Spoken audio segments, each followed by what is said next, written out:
Kecamuknya serangan Israel di wilayah Rafah hingga menimbulkan tagar All Eyes on Rafah atau bentuk dukungan untuk warga Palestina. Tiongkok sebagai salah satu anggota tetap PBB ikut mendukung Palestina. Presiden Tiongkok Xi Jinping ini turut mendukung perdamaian di Timur Tengah dengan mengakui Palestina sebagai negara. Sebelumnya 3 negara Eropa telah mendukung negara Palestina dan mengecam tindakan Israel sebagai kejahatan kemanusiaan.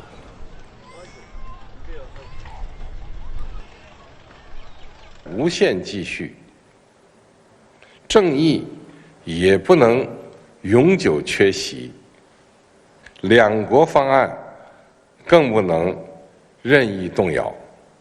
中方坚定支持建立以1967年边界为基础，以东耶路撒冷为首都。 Dan untuk membahasnya kembali, saudara, kita juga masih bergabung dengan pengamat politik Timur Tengah dan dunia Islam, ada Mas Hasibuloh Satrawi. Mas Hasibuloh, ini baru saja kita tahu kemarin bahwa Tiongkok telah memberikan mengakui Palestina sebagai negara, di mana sebelumnya juga sudah ada 3 negara Eropa yang juga telah mendukung negara Palestina dan mengecam tindakan Israel sebagai kejahatan kemanusiaan. Anda melihatnya seperti apa ketika banyak sekali negara-negara yang dengan jumlah penduduk cukup banyak, begitu seperti Tiongkok dan 3 negara Eropa lainnya, memberikan dukungan kemerdekaan terhadap Palestina? Ya, Mas Reza, sebenarnya melihat kondisi dunia hari ini, terutama yang terjadi di Palestina dan Amerika yang sedang sibuk dengan politik internal, itu ini adalah kesempatan yang sangat bagus bagi Cina. Cina adalah salah satu negara yang paling diuntungkan kalau mau ambil momentum ini untuk semakin mengokohkan dirinya sebagai katakanlah penguasa baru dunia atau negara yang paling berpengaruh di dunia kalau dia ingin bersaing dengan Amerika. Minimal dalam konteks Timur Tengah sekarang ini. Kenapa? Karena dalam situasi Amerika yang cukup korodik situasi di dalamnya, kita lihat dalam banyak hal persoalan politiknya dan juga pertentangan sendiri yang disampaikan oleh sebagian warga Amerika Serikat, maka sebenarnya Cina mempunyai peluang yang sangat kuat untuk bagaimana menjadi pemain yang kurang lebih pilih tanding, menjadi sosok yang cukup menentukan, bahkan bisa dikatakan meningkatkan perannya Cina dalam konteks Timur Tengah paling tidak untuk ikut serta dan berperan melalui kasus Palestina Israel hari ini. Bahkan saya melihat, Mas Reza, kalau kita baca sikap Eropa, terutama tiga negara Eropa yang belakangan ini menyatakan dukungannya kepada Palestina, saya melihat pada beberapa bagian ada juga upaya yang mungkin dinilai oleh negara-negara Uni Eropa untuk mengambil kesempatan ini. Karena sekarang kalau arah kebijakannya Barat adalah Amerika, maka Eropa itu selalu terbayang-bayangi karena yang menjadi penentu adalah Amerika. Tapi dengan Eropa mengambil inisiatif, dia bahkan mengakui negara Palestina. Bahkan beberapa negara yang saya baca itu sudah mulai makin jelas kebijakannya terhadap Palestina, itu secara lapangan terutama publik Timur Tengah dan negara-negara yang berpenduduk mayoritas Muslim, dia akan menjadi kayak semacam daya tarik baru. Dia akan menjadi kekuatan baru. Dia akan menjadi negara baru yang lalu mendapatkan perhatian dan menjadi lebih besar pengaruhnya. Itu minimal kita lihat misalkan pertemuan-pertemuan termasuk Indonesia terakhir melakukan pertemuan di Eropa untuk melihat isu-isu bagaimana tindak lanjut mendukung Palestina dan menyelesaikan konflik Palestina Israel ke depan. Nah, saya melihat Cina atau Tiongkok sebenarnya mempunyai kesempatan yang sama.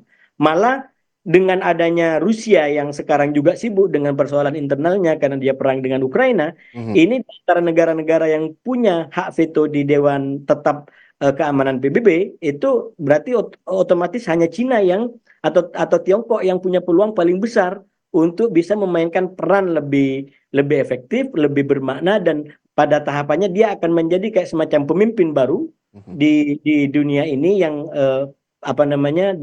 menyaingi apa yang selama ini dilakukan oleh Amerika Serikat. Begitu, ya, Mas Reza. Masih pula dampak langsung ketika memang nantinya dukungan yang telah diberikan Tiongkok terhadap Palestina ini bisa berefek terhadap seluruh masyarakat dunia yang melihat bahwa Tiongkok ini nantinya akan jadi pemimpin baru. Dampak yang bisa Anda lihat dari pandangan Anda soal atau kasus ini seperti apa?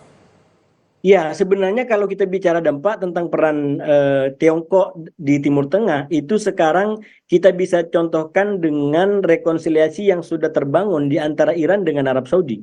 Oke. Itu salah satu otak utamanya, mediator utamanya adalah Tiongkok. Dan kita tahu Arab Saudi dengan Iran itu berada dalam posisi konfliktual yang sangat dalam, bahkan sampai pada tahap memutus hubungan diplomatik dan tidak ada kantor perwakilan di negara masing-masing. Tapi dengan kreasi dan inisiasi dari Cina, maka kemudian dua negara yang bertahun-tahun ini berseteru dan sekarang sudah mulai berada di dalam kerjasama diplomatik. Nah, ini sebenarnya peran-peran Cina yang perlahan tapi pasti, tapi cukup kuat di Timur Tengah. Nah, sekarang peluang menurut saya sudah terbuka karena sekali lagi Amerika dengan kondisi internalnya yang menurut saya tidak terlalu firm, tidak terlalu kuat untuk memberikan solusi yang pasti. Ya. Ini kadang-kadang dia anti terhadap Israel, tapi kadang-kadang dia yang saya baca sikap Amerika ini kalau belum terjadi, Amerika itu berupaya sebisa mungkin Israel tidak melakukan. Katakanlah seperti serangan Rafah. Diam saja begitu ya kalau Saya belum melihat ada dengan sungguh-sungguh perhatian Amerika dunia. mencoba untuk menahan Israel. Tapi Israel tidak bisa diatur dan dia tetap menyerang. Nah, ketika sudah melakukan penyerangan, Amerika tidak bisa untuk tidak membela Israel. Nah, itulah yang saya lihat dari sikap terakhir Amerika yang pada akhirnya dalam soal Rafah pun itu Amerika mengatakan Israel belum melampaui garis merah. Artinya apa? Ada itikat baik kita akui dari Amerika untuk tidak semakin lanjut perang ini, eskalasi ini, tapi manakala Israel sudah melanjutkan itu, Israel tidak sampai pada tahap mengkritik atau sampai pada tahap menyalahkan, apalagi sampai pada tahap membiarkan Israel katakanlah dihakimi termasuk oleh ketentuan hukum internasional. Itu yang saya bilang situasi internal Amerika yang tidak strong. Karena kalau strong menurut saya Amerika sendiri sudah punya komitmen yaitu yang disebut sebagai two-state solution, yaitu bagaimana negara Israel dan Palestina bisa berdiri secara berdampingan melalui jalur perundingan. Nah, ini ide khasnya Amerika. Amerika menginginkan Israel dan Palestina itu berdamai tapi melalui jalur perundingan, bukan melalui jalur katakanlah PBB di mana negara-negara mengakui kemerdekaan Palestina. Karena itu kalau berkaitan dengan kemerdekaan Palestina, itu kemudian Amerika selalu menggunakan hak veto. Dan sebagian pihak menganggap bahwa Amerika tidak mendukung Palestina. Padahal sebenarnya yang saya baca, Palestina ingin mendukung Palestina menjadi negara yang merdeka, berdampingan dengan Israel secara damai, tapi itu melalui solusi perundingan. Melalui cara perundingan yang dilakukan langsung oleh Israel dengan Amerika. Itu kalau ide-ide dan posisi Amerika kita jabarkan lebih leluasa. Nah, sekali lagi itu Amerika, tapi apapun alasannya Amerika, dengan dia tidak begitu intens atau tidak terlalu memberikan solusi yang cepat paling tidak, maka ini peluang bagi Cina, sekali lagi untuk memberikan bahwa Cina punya pengaruh, dan Cina juga punya kemampuan dan bisa mempengaruhi terutama Israel dan para pihak untuk bisa konflik ini betul-betul lebih cepat didapat.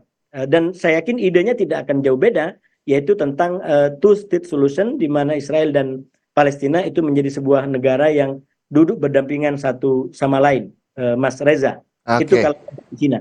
Itu yang memang menjadi harapan juga masyarakat begitu ya. Nah, yang juga menjadi perhatian tidak hanya dukungan dari dunia nyata, Mas Hasibulo, ini adalah dukungan dari dunia maya. Sejumlah selebritas dunia, masyarakat, netizen begitu juga banyak menyerukan dukungannya terhadap Palestina dan hentikan serangan Israel terhadap masyarakat Palestina yang menyerang Rafah, terutama dengan banyak tagar all eyes on Rafah. Terus juga banyak sekali masyarakat, terutama untuk masyarakat Indonesia, warga plus 62 begitu, netizennya ini juga sempat ramai menyerang akun Instagramnya salah seorang politikus Amerika Serikat, Nikki Haley.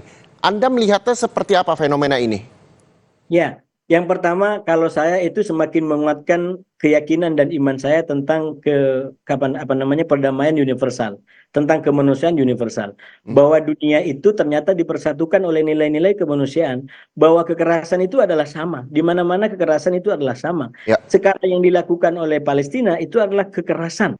dan dunia bersikap. Israel kepada Palestina. Iya, kekerasan yang dialami oleh Palestina itu adalah kekerasan yang ditimpakan atau disebabkan oleh serangan-serangan yang dilakukan oleh Israel. Ya. Jadi itu sekali lagi mencerminkan bahwa kemanusiaan itu adalah bulat, kemanusiaan itu adalah sama Barat dan Timur. Dan yang kedua, Mas Reza, justru dalam konteks itu masyarakat dunia ini berarti sekarang sedang menunggu siapa tokohnya. Siapa pemimpin yang kita sebut sebagai dia berkomitmen keras dengan nilai-nilai kemanusiaan dan perdamaian global ini. Kalau Amerika dengan zigzagnya tadi sepertinya akan susah untuk bisa menampilkan diri di situ.